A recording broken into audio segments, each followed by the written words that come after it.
या द्वितीय खंडातील या तिसऱ्या प्रकरणाला आपण सुरुवात करत आहोत.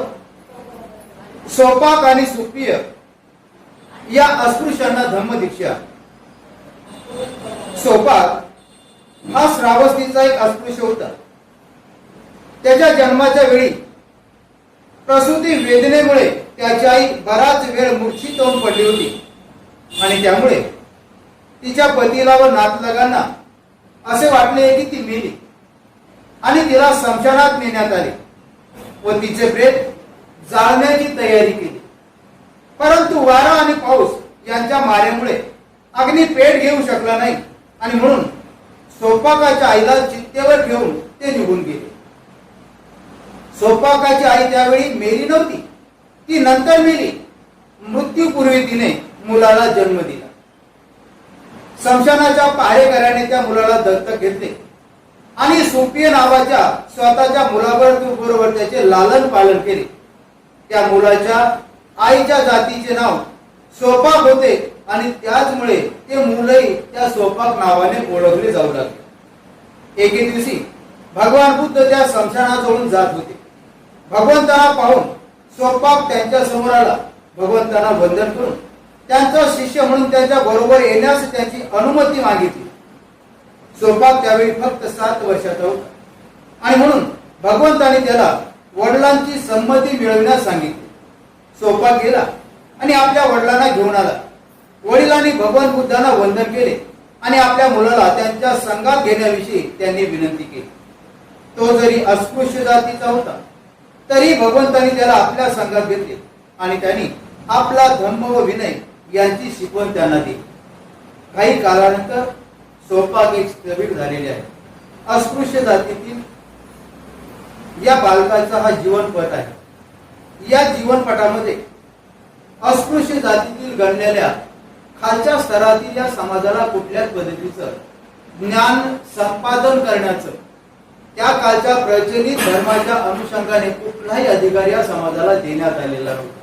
पण भगवान बुद्धाने मानवतेच्या कल्याणकारक हा धम्म समस्त मानव जातीला या दुःखातून मुक्त करावा या अनुषंगाने या बालकाला सुद्धा आपल्या धर्मामध्ये प्रवेश करून घेतला.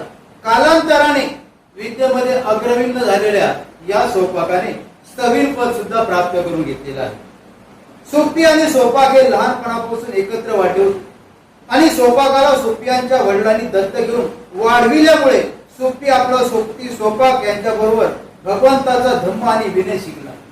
आणि जरी स्वपाक व सुप्रियांच्या जातीच्या हलक्या जातीतील होता तरी स्वपाकाने सुप्रियाला आपल्याला प्रवर्ज देऊन संघात घेण्याची विनंती केली.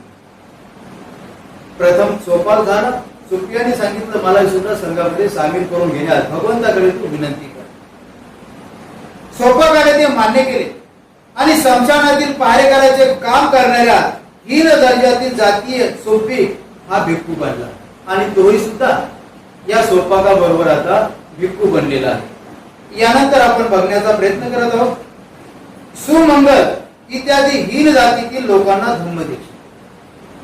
सुमंगल हा श्रावस्तीचा एक शेतकरी होता. विळा, नांगर, कुदळ यांच्या साह्याने शेतात काम करून तो आपली उपजीविका करत असतो. छन्न हा कपिलवस्तूचा रहिवासी असून शुद्धजनाच्या घरातील एक नोकर होता. हलक्या दर्जाच्या समाजाला ज्या पद्धतीने या चातुर्वर्णने विभागून त्यांना अस्पृश्य ठरवलेलं आहे, खालच्या दर्गाची वर्तुवारी देऊन त्यांना मानहानिकारक जीवन जगण्यास प्रेरित केलेलं आहे, अशा या लोकांची सुद्धा भगवान बुद्धांच्या धर्मामध्ये आता शिरगंती होऊन त्यांना सुद्धा प्रवेश मिळत आहे. त्यातील कपिलवस्तूच्या शुद्धजनाच्या घरातील नोकराचा मुलगा छन्न हा सुद्धा मागच्या भागामध्ये आपण बघितलं की तो सुद्धा बुद्धांना शरण येऊन त्यांचा सेवक बनलेला आहे. आजच्या या भागामध्ये सुमंगल नावाचा हा शेतकरी हा सुद्धा त्याच पद्धतीने बुद्धांच्या धर्मामध्ये प्रवेश करत आहे. ह्या एकंदरीत या ऐतिहासिक आणि महत्वपूर्ण उद्देशाचा सारांश असा की या खालच्या दर्जाला या खालच्या जातीला चातुर्वर्ण व्यवस्थेच्या माध्यमातून कुठल्याही पद्धतीने माणूस म्हणून जगण्याचा अधिकार नाकारण्यात आलेला होता.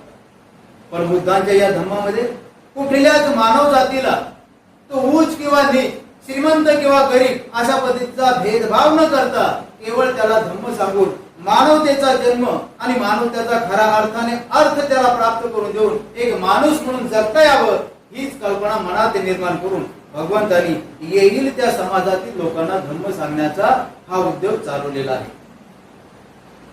कुप्पतपूर हा श्रावस्तीचा रहिवासी होता. फाटक्या चिंध्या घालून हातात थाळी घेऊन तांदळांच्या दाण्याची भीक मागत इकडे तिकडे फिरणे हा त्याचा व्यवसाय होता.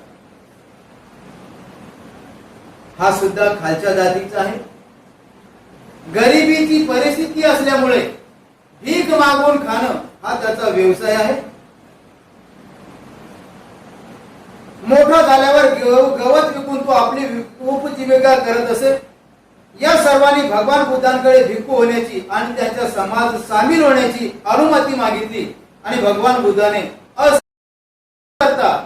त्यांना हीन जातीतील जन्म किंवा त्यांची पूर्वस्थिती यांची पर्वा न करता त्यांना आपल्या संघामध्ये सामावून घेतलेला आहे.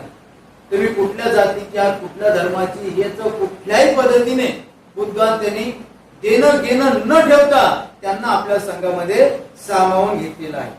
ही झाली खालच्या स्तरातील गरिबीतील गरीब लोकांची व्याख्या. या गरीब लोकांनी बुद्धांच्या धम्माला अनुसरलं, त्यांच्या धम्मात प्रवेश केला. ही तर साहजिक आहे की चला गरीब माणसं आहेत, बुद्धांच्या धम्मामध्ये बुद्धांनी त्यांना सामावून घेतलेला आहे, त्यांच्यावरती दया केलेली आहे. पण आता जो भाग आपण वाचणार आहोत तो आहे